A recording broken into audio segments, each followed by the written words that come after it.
So today we are going to discuss very interesting topic, that is alcohol. हम alcohol के सारे parts यानी कि उसकी वाइन, बियर, स्कॉच, विस्की सबके बारे में डिस्कस करेंगे। क्या उनमें से कोई पार्ट्स या कोई फॉर्म ऐसी है अल्कोहल की जो हमारे लिए हेल्दी है? रिसेंटली जितने भी रिसर्चेज अल्कोहल के लिए आए हैं वो ज़्यादातर अल्कोहल के फेवर में नहीं है। ऑल्दो पहले बहुत सारा रिसर्च डेटा अवेलेबल था जो वाइन को सपोर्ट करता था या रेड वाइन को फेवर करता था। Maybe that is because of the resveratrol present in the wine. But अभी जो रिसेंट टाइम्स में रिसर्चेज आई हैं they are not in favour of alcohol. Rather WHO ने 2023 में ही अपनी रिपोर्ट में डिस्क्लोज किया कि that there is no safe amount of alcohol which is good for health. इसका मतलब क्या हुआ? इसका मतलब ये है कि अल्कोहल किसी भी फॉर्म में, किसी भी क्वांटिटी में या किसी भी क्वालिटी की अल्कोहल हमारी हेल्थ के लिए बेनिफिशियल नहीं है। In fact international agency for research on cancer ने इसको ग्रेड 1 कार्सिनोजन कैटेगरी में डाल दिया एंड इसको एसोसिएट किया कि ये कॉज है 7 टाइप ऑफ कैंसर्स के प्रेवलेंट होने का हमारी बॉडी में, जिसके अंदर मेजरली हमारे बाल कैंसर आता है या फिर विमेन के अंदर जो प्रेवलेंट है ब्रेस्ट कैंसर है उसके साथ इसको एसोसिएट कर दिया। So according to the research कि आप इसको जितना ज़्यादा क्वांटिटी में कंज्यूम करेंगे आप उतना ही प्रोन होंगे टू द कैंसर और द कार्डियोवैस्कुलर डिजीजेस। सो इसके इंक्रीज कंजम्पशन के साथ ही आप कैंसर का रिस्क जो है वो इंक्रीज करते हैं अपनी बॉडी में, plus you are more prone to the cardiovascular diseases या फैटी लिवर जैसे डिजीजेस के लिए।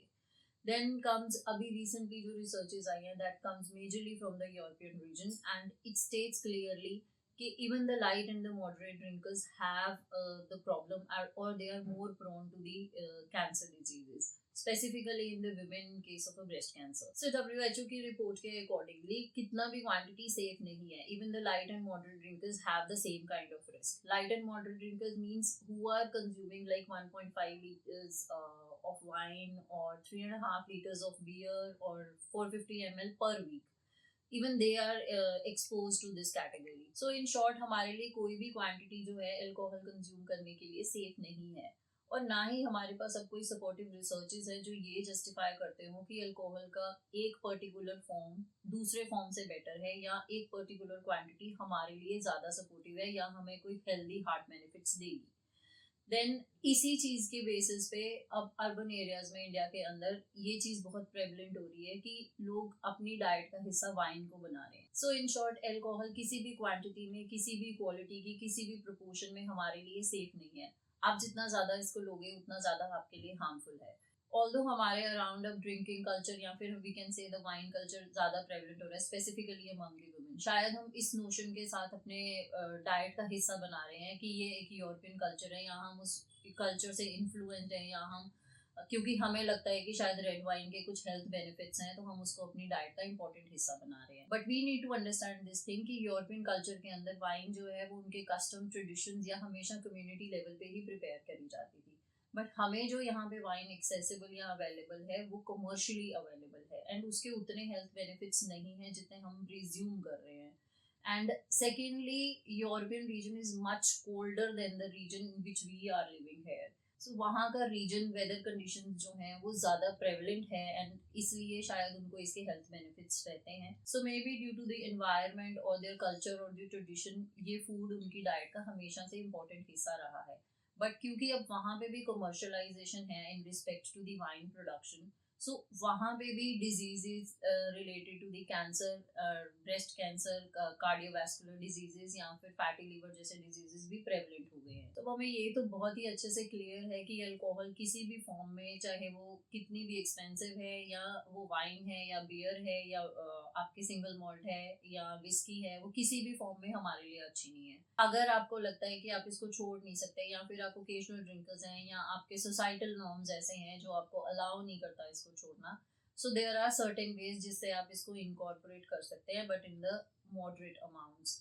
सबसे पहली चीज़ तो ये है कि आपको अल्कोहल कभी भी खाली पेट नहीं लेना है, यानी कि आप कभी भी एम्प्टी स्टमक इसको ड्रिंक नहीं कर सकते हैं।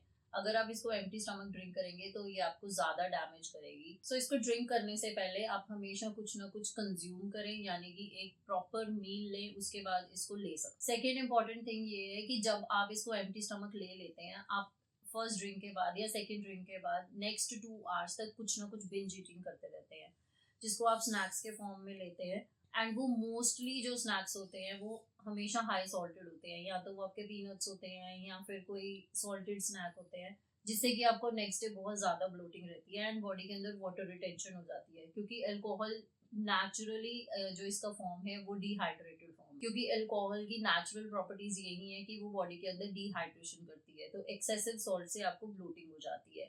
Then thirdly, water. Water plays a very important role, क्योंकि अल्कोहल से हमें डिहाइड्रेशन होती है। सो जिस दिन आप अल्कोहल लेते हैं उस दिन एंड द फॉलोइंग डे आपको वाटर का अमाउंट जो है वो ज़्यादा कंज्यूम करना चाहिए। जैसे कि मतलब अगर आप 2 लीटर्स ऑफ वाटर लेते हैं तो आपको अप्रोक्सीमेटली ज़्यादा 1 and 1.5 लीटर ज़्यादा लेना चाहिए। So basically there is a norm कि आपको एक ड्रिंक के साथ 2 ग्लासेस ऑफ वाटर चाहिए to flush it out of the system. So in the end I would say कि at first place please avoid, if you can आप इसको मत कंज्यूम करिए, क्योंकि इसके कोई भी हेल्थ बेनिफिट्स नहीं है। सेकेंडली, अगर आप इसको अवॉइड नहीं कर सकते तो इसको एम्प्टी स्टमक मत लीजिए, पहले कुछ हाई फाइबर फूड ले लीजिए या फिर प्रॉपर एक इवनिंग स्नैक ले सकते हैं, देन उसके बाद अल्कोहल को कंज्यूम करो। Plus water plays a very important role, तो आप वाटर की कंजम्पशन थोड़ी ज़्यादा लीजिए। I hope this information is helpful to you. Thank you so much.